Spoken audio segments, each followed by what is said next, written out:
Sir ముందుగా మేషరాశి వాళ్ళకి 2024 ఏ విధంగా ఉంటుంది? Sure madam.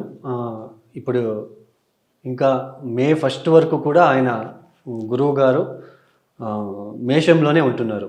అంటే ఇప్పుడు లాస్ట్ ఇన్ని రోజులు కూడాను ఆయన రాహుతో కలిసి ఉండడము, సప్తమ స్థానంలో కేతు ఉండడము, ఈ ముఖ్యంగా మేషరాశి వాళ్ళకి ఇలా రాశి సప్తమ స్థానంలో కావచ్చు, లగ్న సప్తమ స్థానంలో కావచ్చు, అది మేష లగ్నం అవ్వచ్చు, మేషరాశి అవ్వచ్చు.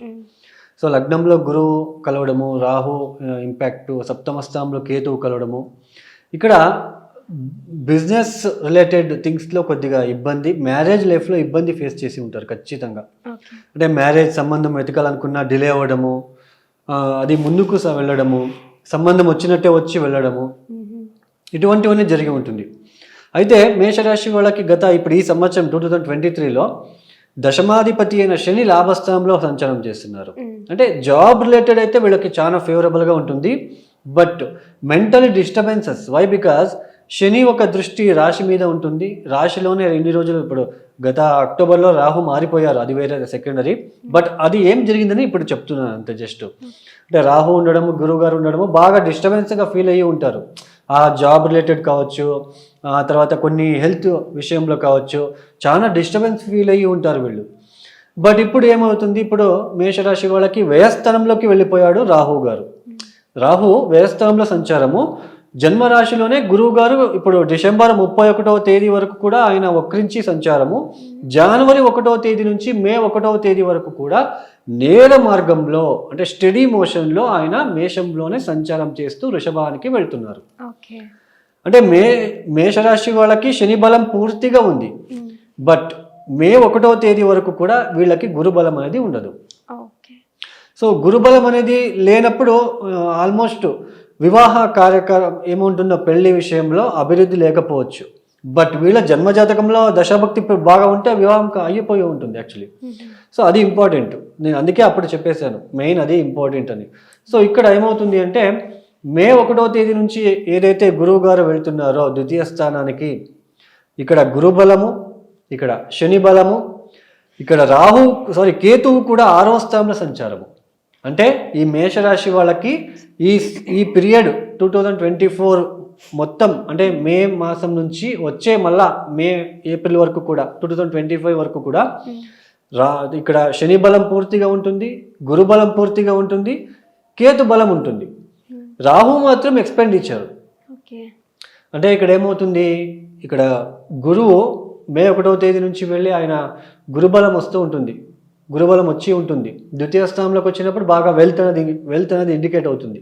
అంటే ఫైనాన్షియలీ ఇంప్రూవ్మెంట్ జరుగుతుంది. రాహు వ్యయస్థానంలో ఖర్చు చేపిస్తూ ఉంటాడు. సో ఇక్కడ జాబ్ రీత్యాను కూడా వీళ్ళకి బాగున్నప్పటికీ స్ట్రగల్తో కూడిన ఒక విషయం, స్ట్రగల్ ఎక్కువగా ఉంటుంది.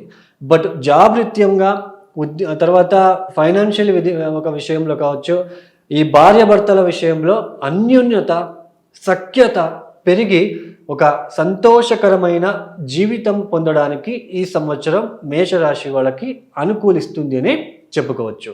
అయితే 6వ స్థానంలో కేతు, వ్యయస్థానంలో రాహు ఒక సంచారం ఏదైతే ఉందో, వీళ్ళు ఈ ఒక దశ పీరియడ్లో ఇక్కడ కొన్ని గ్రహాల ఒక స్థితిగతులు వీళ్ళ జన్మజాతకంలో, ఇప్పుడు కేతు 6వ స్థానంలో ఉన్నాడు, అక్కడ ఏమైనా బుధుడు కనుక ఉన్నట్లు కనుక అయితే సో కొద్దిగా హెల్త్ విషయంలో జాగ్రత్తగా తీసుకోవాలి.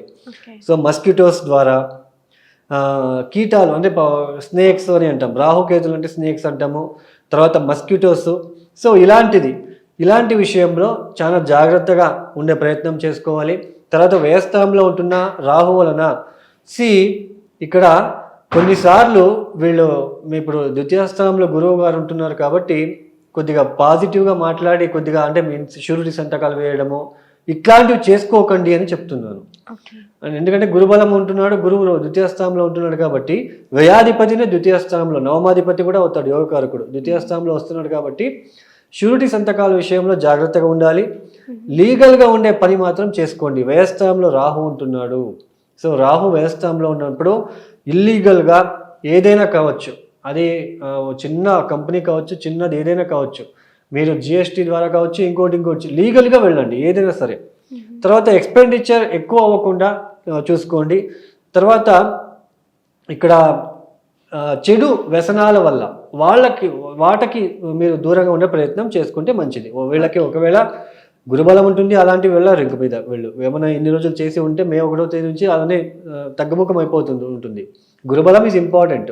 మెయిన్ కుటుంబంలో ఒక శుభ వేడుకలో జరగడము ఇట్లాంటివి మంచి వెల్త్ ఇండికేట్ అవుతూ ఉంటుంది. బట్ వ్యయస్థానంలో ఉంటున్న రాహు వలన ఇబ్బందులు వచ్చే సూచనలు ఉంటాయి కాబట్టి సో రాహుకి రెమెడీస్ చేసుకోండి.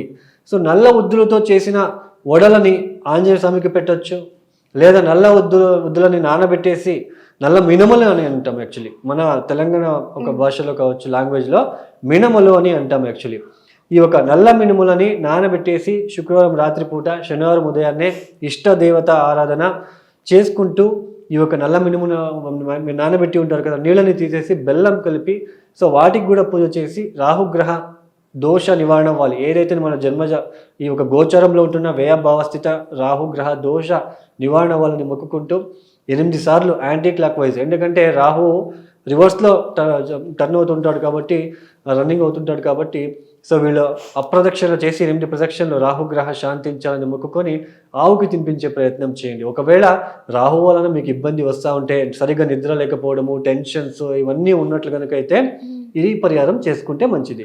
ఇంకా మిగతా ఎటువంటి పరిహారాలు అవసరం లేదు. బట్ విఘ్నేశ్వరునికి ప్రతిరోజు కూడా గరిక లేదా మంగళవారం మీరు ఓకే చేసుకున్నా పర్లేదు, లేదా బుధవారం చేసుకున్నా పర్లేదు. ఒక మంగళవారము బుధవారము 2 రోజులు గరిక విఘ్నేశ్వర గుడికి గణపతికి అర్పించుకోవడము, ఓం గం గణపతిహే నమః, ఓం గం గణపతిహే నమః అంటూ చెప్పుకోవడము. ఇది ఇన్ని సింపుల్ రెమెడీస్ చాలు మేషరాశి వాళ్ళకి.